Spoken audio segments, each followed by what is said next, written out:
দর্শক, একটি ব্যতিক্রমী সংবাদ, সেটি হচ্ছে ছাত্র শিবিরের সদস্য সম্মেলন নিয়ে নারী সাংবাদিকের স্ট্যাটাস ভাইরাল। এই নারী সাংবাদিক হচ্ছে ফেরদাউস উষা। তিনি এটি কাভার করেছেন। কাভার করার পর তিনি তার অভিজ্ঞতা শেয়ার করেছেন তার ফেসবুকে। এরপর পরই তার এই মন্তব্যটি বা বক্তব্যটি রীতিমতো ভাইরাল হয়েছে। কি বলেছেন, এমন কি বলেছেন এই ছাত্র শিবিরের সম্মেলন উপলক্ষে, যার কারণে ব্যাপকভাবে এটি আলোড়ন তৈরি হয়েছে, অথবা প্রশংসিত হয়েছে, অথবা প্রচার হয়েছে। কি সেই খবরটি দিয়েছে যুগান্তর। এখানে বলা হচ্ছে, দীর্ঘ প্রায় 14 বছর পর প্রকাশ্যে কেন্দ্রীয় সদস্য সম্মেলন করেছে বাংলাদেশ ইসলামী ছাত্র শিবির। 14 বছর পর। আসলে ইসলামী ছাত্র শিবির তো লিখিত অলিখিতভাবে নিষিদ্ধ হয়েছিল। মঙ্গলবার রাজধানীর সোহরাওয়ার্দী উদ্যানে এই সম্মেলন অনুষ্ঠিত হয়। এতে সারা দেশ থেকে ছাত্র শিবিরের সদস্য পর্যায়ের জনশক্তি সরাসরি অংশ নেয়। সদস্যরা অংশ নেয়। এই সম্মেলনে অতিথি হিসেবে উপস্থিত ছিলেন ছাত্র শিবিরের সাবেক নেতৃবৃন্দ এবং জামাত ইসলামীর আমির ডাক্তার শফিকুর রহমান।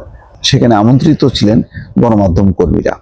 পেশাগত দায়িত্ব পালনে অন্য সাংবাদিকদের মতো সেখানে সংবাদ সংগ্রহে যান বেসরকারি টেলিভিশনে কর্মরত ফেরদাউস উষা নামের এক সাংবাদিক। ছাত্র শিবিরের সম্মেলন প্রথমবার কাভার করতে গিয়ে তার ভিন্ন অভিজ্ঞতা হয়েছে। সেই অভিজ্ঞতা তুলে ধরে নিজের ফেসবুক আইডিতে একটি লম্বা স্ট্যাটাস দিয়েছেন। পোস্টটি দেওয়ার পরপরই তার লেখার স্ক্রিনশটটি সামাজিক যোগাযোগ মাধ্যমে ছড়িয়ে পড়লে দ্রুত ভাইরাল হয়ে যায়। নারী সাংবাদিক ফেরদাউস উষা লেখেন, দীর্ঘ 1.5 দশক পর প্রকাশ্যে সদস্য সম্মেলন করেছে বাংলাদেশ ইসলামী ছাত্র শিবির। রাজধানীর সোহরাওয়ার্দী উদ্যানে 7,000-এর বেশি সদস্য নিয়ে এই সম্মেলন শুরু হয়। গণমাধ্যমে কাজ করার সুবাদে বড় রাজনৈতিক দলগুলোর সম্মেলন কাভারেজ করতে হয়েছে। তবে এই সম্মেলনে ভিন্ন অভিজ্ঞতা হয়েছে। নারী হিসেবে যথেষ্ট সম্মান ও নিরাপত্তা বোধ করেছি। সংগঠনটি বেশ সুশৃঙ্খল। প্রধান অতিথির বক্তব্যের পর কোনো হুড়াহুড়ি ধাক্কাধাক্কি ছিল না।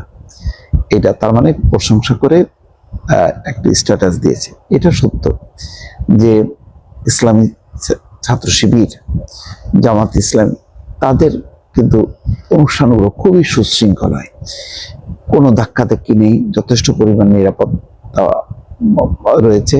ফলে কোনো অতিথিরা, মানে দলের বাইরেও যদি কোনো অতিথিরা সেখানে যান বা যারা সেখানে অংশ নেন, প্রত্যেকেই কিন্তু খুবই মর্যাদার সঙ্গে, শৃঙ্খলার সঙ্গে তারা এবং নিরাপত্তার সঙ্গে সেই সব অনুষ্ঠানে অংশ নিতে পারেন। এবং সেই অনুষ্ঠান স্থল থেকে তারা ঢোকার থেকে শুরু করে বের হওয়া, প্রতিটা ক্ষেত্রে একটা শৃঙ্খলা, একটা নিয়মানুবর্তিতা সেখানে কিন্তু লক্ষ্য করা যায়, যেটি অন্য সংগঠনগুলোর ক্ষেত্রে খুবই এটা চিন্তাই করা যায় না। আওয়ামী লীগ, বিএনপির মতন সংগঠনগুলোতে সেখানে কিন্তু এই ধরনের শৃঙ্খলার খুবই অভাব। কিন্তু জামাত কিন্তু সেই ক্ষেত্রে একেবারে ব্যতিক্রমী। এখানে বলা হচ্ছে, এদিন সদস্য সম্মেলনে বাংলাদেশ ইসলামী ছাত্র শিবিরের 2025 মেয়াদে কেন্দ্রীয় সভাপতি নির্বাচিত হন জাহিদুল ইসলাম এবং সেক্রেটারি জেনারেল মনোনীত হন নুরুল ইসলাম সাদ্দাম। সারা দেশের শিবির সদস্যরা অনলাইনে ভোট দিয়ে নতুন সভাপতি, সেক্রেটারি, এদের নির্বাচন, এদের সম্মেলন কোনো হুড়াহুড়ি নেই, পাল্টাপাল্টি কোনো ক্লাস নেই। অন্যান্য ক্ষেত্রে দেখা যায় যে স্লোগান নিয়ে, সামনে বসা নিয়ে নানা রকম বিশৃঙ্খল পরিস্থিতি হয়। তারপরে গ্রুপিং তো আছেই, এক পক্ষের অন্য পক্ষের। কিন্তু জামাত বা ছাত্র শিবিরের অনুষ্ঠানে এই ধরনের দৃশ্য কিন্তু কখনোই দেখা যায় না। যার কারণে রাজনৈতিকভাবে কিন্তু তাদের আদর্শ নিয়ে বিতর্ক থাকতে পারে, পছন্দ অপছন্দ থাকতে পারে, কিন্তু তাদের শৃঙ্খলা নিয়ে তাদের যে চমৎকার চেইন অফ কমান্ডটা, এটা খুবই প্রশংসিত। এবং সেটি কিন্তু ওই সাংবাদিক উষার যে স্ট্যাটাস, তার মধ্যে কিন্তু সেটি প্রতিফলিত হয়েছে। কেননা তিনি নিজে অনেকগুলো অনুষ্ঠান কাভার করেন রাজনৈতিক, সেখানে সেই শৃঙ্খলাটা দেখেননি। এখানে দেখেছেন বলেই তিনি প্রশংসা করে একটা স্ট্যাটাস দিয়েছেন, যেটি রীতিমতো ভাইরাল হয়েছে।